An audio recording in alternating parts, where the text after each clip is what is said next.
G'day, I'm Stephen Page from Page Provan Family and Fertility Lawyers, and welcome to the Australian Family and Fertility Law Podcast. If you're watching this on YouTube, don't forget to subscribe. We love our subscribers. Thank you. Today I'm talking about egg donation in South Africa for Australians. Australians have long gone to South Africa for egg donation, and we've gone there for a number of reasons. The first is that the IVF quality there is very good. The second is that, at least in the past, there has been a shortage of egg donors in Australia, necessitating those who need egg donors to go overseas. And the other is that the cost has been cheap. The downside, of course, is that South Africa is a long way to go. Even if you're in Perth, it's still 11 hours flight to Joburg. There are clinics in and around Joburg and also near Cape Town, which regularly do IVF associated with egg donation for Australians. Back in 2016, on one of my numerous trips to South Africa, I had the privilege of going to an IVF clinic in Cape Town, where the medical director told me that that clinic alone was seeing 3 to 5 Australian couples for egg donation each business day. In other words, one doctor, when you look at the numbers, was doing nothing else but Australian patients. That was the level of demand. I suspect that the level of demand now is lower because we have higher levels of availability of egg donors within Australia with imported eggs from overseas.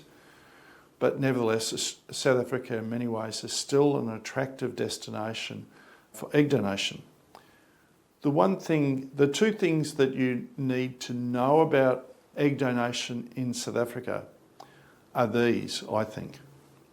The first is that the donation is anonymous. Now, what that means is, first, that if you create the embryos there, you won't be able to import them into Australia, although during the pandemic there was some lessening of the red tape to enable that to occur. Because we have open identity donation, namely the child reaching a certain age, typically from 16 to 18, can find out who the donor is. Well, can't with the South African donor. But the second is this, that 10 years ago, the South African Law Reform Commission published a report which said, well, we should really copy Australia and have that open identity model so that the child can find out where they came from.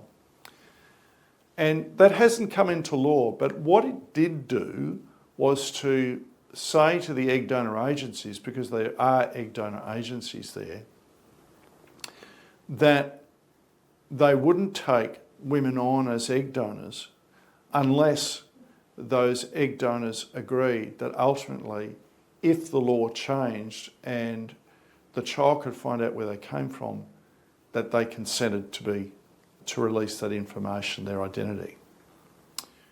So there is certainly the ability down the track, in my view, assuming that there is law change, but there has not been in the last 10 years, for the child to find out where they came from. The IVF clinics, feedback from clients is that they're very professionally run, as one would expect. The cost is cheap from an Australian point of view, but the other is that egg donation in South Africa must be altruistic by law in South Africa.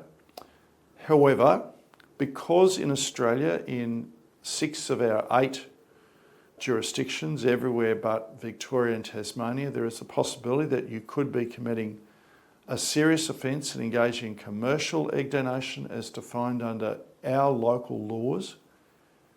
It is important to get legal advice before you go, just in case, because you don't want to be committing accidentally a serious offence here which can be punishable up to 15 years imprisonment because you didn't look at it carefully enough, or how the expenses payable for your donor weren't spelled out clearly enough. I hope that sets it out clearly enough. Thank you for watching and listening. I'm Stephen Page from Page Provan Family and Fertility Lawyers. This is the Australian Family and Fertility Law Podcast. If you're watching this on YouTube, please subscribe. We love our subscribers. Thank you.